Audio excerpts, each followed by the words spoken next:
الرحمن الرحيم، والصلاة والسلام على أشرف المرسلين سيد الأخ الأمين العام، سيد رئيس مجلس المستشارين، السادة الوزراء المحترمين، السادة أعضاء اللجنة التنفيذية، السادة رؤساء الفرق البرلمانية، السادة النواب البرلمانيين، السادة المستشارين، السادة الرؤساء، السادة الأعضاء، السادة رؤساء الغرف المهنية، الحضور الكريم. الميكروفون ديالك نزار.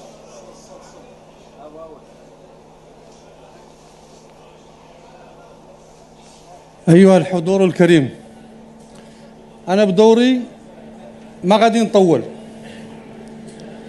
ولكن على ما جاء في تدخل في العرض القيم الشامل ديال السيد الأمين العام، وتكلم بإسهاب حول النموذج التنموي. النموذج التنموي إذا كانت الجلسة اليوم في هذه المدينة الروحية الأقاليم الجنوبية سوف تدخل التاريخ، النموذج التنموي دخل التاريخ، ولكن لا بد لحزب الاستقلال أن يفتخر بما أنجز بالنموذج التنموي، لأنه عنده الاستثناء ويشكل الاستثناء. مشاركة حزب الاستقلال في النموذج التنموي كان رافعة حقيقية لتنزيل إرادة جلالة الملك الذي أنعم على الأقاليم الجنوبية بهذا البرنامج الذي يفوق التوقعات الحكومية ويفوق توقعات الدولة ويفوق توقعات المواطنين، نظرا لأهمية وعزة هذه الأقاليم الجنوبية لدى جلالة الملك. وكيف قلت، وهذا هو الأمل، وهذا هو المظنون، وهذه هي المسؤولية التاريخية على جلالة الملك اللي قطعها لنفسه. النموذج التنموي إذا كان أوفى في مرحلة لم ينتهي. هنا المحطة الثانية لتفعيل وتقييم النموذج التنموي في الأقاليم الجنوبية اللي كيدبرها حزب الاستقلال بكل افتخار. وجب الحضور والإشعار والعامة، السادة النواب، السادة الوزراء يعرفوا في 10 سنوات مضت، وأنت سيد الأمين العام شاهد على إعداد هذا المشروع، وأنت في مؤسسة دستورية أخرى يعني نوتر وتفهم كل شيء. أول من ساهم ماليا والتزم ماليا في النموذج التنموي، انت حضرت له في الاجتماعات المركزية، هي جهة العيون الساقة الحمراء. يعني اللهم لك الحمد. نحن كاستقلاليين وكنموذج استقلالي متمسكين بسلوك وأدبيات البيت الاستقلالي، والبيت الاستقلالي هنا في الأقاليم الجنوبية يشرف عليهم مولاي حمدي والرشيد. أساسه دائما كيقولوا مداخلاته هو الصدق والنظرة البعيدة والتنزيل. هذه المدينة اللي احنا فيها بالأمس القريب في المحطة السابقة لم تكن قلعة استقلالية، كنا نتقاسم التسيير مع أحزاب أخرى، اليوم أصبحت قلعة. اليوم أنت سيد الأمين العام تدخل التاريخ السياسي من بابه الواسع في مدينة السمارة، سوف تشهد لك بها أنت والوزراء حزب الاستقلال التدبير لكل ما التزمت به وكل ما أنجز. نحن منتخبين جهة العيون الساقة الحمراء نفتخر بمدينة السمارة التي التحقت بجهة العيون الساقة الحمراء في المدة الانتدابية الجديدة، وتتطلب السمارة وليس يعني كنا دائما نتريث باش نكونوا دائما عندنا عدالة مجالية، لأن باش ما تخلق لنا مشادات داخل الأقاليم، ولكن الأقاليم الساحلية قابضة مسارها ديال التنمية ليس كافي، ولكن قابضة مسارها ديال التنمية بشكل كبير. السمارة خاصها الاستثناء، والسيد الأمين العام هذه خاص يكون عاتق على رقبتك على أساس عنده استمرارية الاستثمار العمومي. هي الدولة هي استثماراتها هي الأساس وهي اللي يعول عليها، راه لا يعول على القطاع الخاص ولا يعول على شيء. ومن بين المطالب الأساسية اللي غادي تعطي نفس جديد ومصاحبة جديدة لكل المشاريع ديال الدولة المتنوعة هو فتح المعبر الحدودي. هذا المفتح المعبر الحدودي سوف يعطي نفس. التدخلات التنموية الكثيرة المتنوعة تبقى دائما هي اجتهادات مصاحبة لاستقرار جميع أشكال المواطنين في هذه المنطقة. كما أعطت الدولة وأعطى جلالة الملك عناية للراشدية ودار لها برنامج ديال النخيل وبرنامج فلاحي، واعطى برنامج ديال التصنيع السياسي للسينما وفرزازات. هذه منطقة نائية يجب على أساس أنه الدولة بجميع مكوناتها وما تدخر جهدا ولا تحسبوا عليها. هذه منطقة نائية وجب فيها الاستثمار بشكل دائم ومتنوع. العشم بشكل كبير، احنا اليوم فاعل أساسي في الأغلبية الحكومية ومشاركين. أنت السيد الأمين العام فيك الكفاية، أنت شخصية خلوقة محترم لدينا احنا الاستقلاليين أولا، وعليك أمانة وعليك كل شيء تقود كذلك مع الشركاء والفرقاء السياسيين داخل الحكومة، اللي يكون عندكم عطف خاص دائما لمدينة السمارة، ما دائما يشكل الاستثناء. رانا يلام علينا على أساس أننا نتكلموا بالتفاصيل غير ما أننا متكلمين في التفاصيل، لأنه أنت فيك الثقة الكافية، وهذا رسالة منا فيها كل مضامين المطالب التي ممكن تنزيلها وفق الإمكانيات المتاحة للدولة، وحتى الجدولة الزمنية ديالها ليست مشروطة، ولكن هذا هو أمل.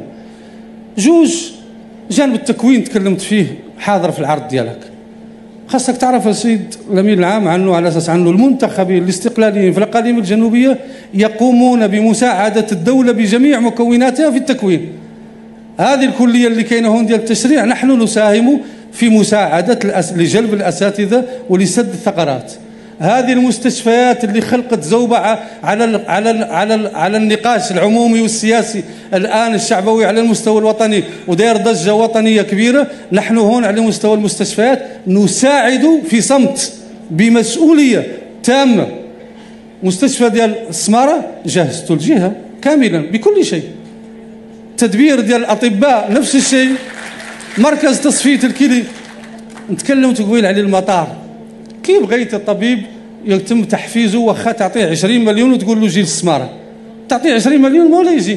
ولكن ملي غادي تقول له كاين المدرسة وكاين نقل جوي بخدمات عالية وكاين ناس عندهم حس مسؤولية كبيرة والخدمات العمومية موجودة، يتكلم على التراب الوطني بشكل عادي، كتبقى التعبئة الوطنية بشكل عادي، ولكن الخدمات العمومية كاينة موجودة. وكل المسؤولين اللي كيشتغلوا في هذه الظروف نقول لهم إجلالا وتقديرا لكل ما عملوه في 50 سنة مضت. هذا الاستقرار السياسي اللي يعرفوا البلد لا ما جاش من عبث، راه نتيجة تراكمات وعمل رجالات أمنت هذا الوعاء من مستوى الوطن، واليوم أصبح عنده رغبة جيل. هو تكلمت قبيل على الجيل الجديد، يعني صفحة المواطنين. ورايك راهو المدينة كلها في السمارة راهي كتسنى شنو غادي يخرج حزب استقلال. أولا لا نقول الكلام النابي ولا نطعن في أحد، ونتكلموا وننقلوا هموم الناس بأمانة وبكل تجلي وبكل حرية. وكذلك حتى عامل الالتزام، انت ترى الحاج عمدي من اللي قاد الحملة الانتخابية ديال 2021 رأس الحملة وهو قال لهم انا غادي نهنيكم من المخيم. اليوم هذه هي على الأرض، نحن فرحين لأنه الأرضية السياسية المقبلة على الأقل فرحين لأنه التزاماتنا استوفت، ولكن مازال خاصها الكثير. إذن هذا الحس لما يكون عند سيد الأمين العام والسادة وزراء الحزب، واليوم سوف يكون النواب البرلمانيين والمستشارين السفراء ديالنا اللي يكونوا ينوبوا عنا داخل المؤسسات التشريعية باش تكون الحس مدينة السمارة حاضرة عندهم، هذا تكليف وعاهدناه في النخب السياسية داخل حزب استقلال. ولنا الفخر كذلك داخل النقاش العمومي، لأنه مستوى النقاش بحد المستوى عالي جدا من الفكر وبحد مستوى كذلك من الديمقراطية ما عندنا، ولكن فرحين وراضين ونفتخر بما أنجزناه. إذا كانوا الناس كيشتغلوا بشكل موسمي، احنا نشتغل بشكل على مدار 6 سنوات، لأنه هذه ثقافة البيت الاستقلالي. ولا نتفق ولا نمس ولا نبخس الناس أشياءهم، ونحن ولكن ما قدنا مولانا مع الناس، لما قد الله مع الناس ما قد الله مع الناس. نحن أشراف عندنا 1,200,000,000 كتقول اللهم صل وسلم على سيدنا محمد وعلى آله، ما لقاوها. ما كاين حد كيصلي على الصينيين والله الهنود اللي عاد مسلمين، وعلى آل سيدنا محمد عطاها لنا الله، ما يحيدها لنا حد. إذن نرجع للنموذج التنموي وما جلبه. إذا كانت مسيرة التحرير قادها المغفور له الحسن الثاني رحمه الله، هناك مسيرة من التنمية يقودها جلالة الملك محمد السادس، والنموذج بالحجة وبالبينة بالمحافل الوطنية والدولية وعلى الأرض ونحن شاهدين عليها، هي النموذج التنموي الجديد للأقاليم الجنوبية. اليوم نحن نطالب من موقع حزب استقلال على أساس أنه هذا الجيل الجديد من النموذج التنموي نكونوا حاضرين في إعداده باش يكون عنده وقع مباشر على الناس.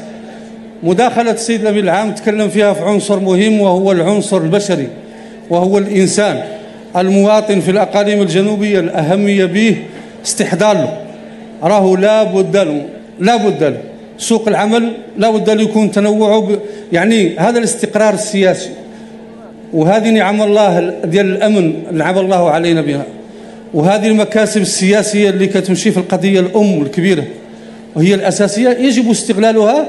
ما حد عندنا ظروف لأنه احنا مشاركين في مركز القرار، نفتخر على المستوى الوطن وننجز لما ينتظره المواطنين على المستوى التراب الجغرافي في الأقاليم الجنوبية.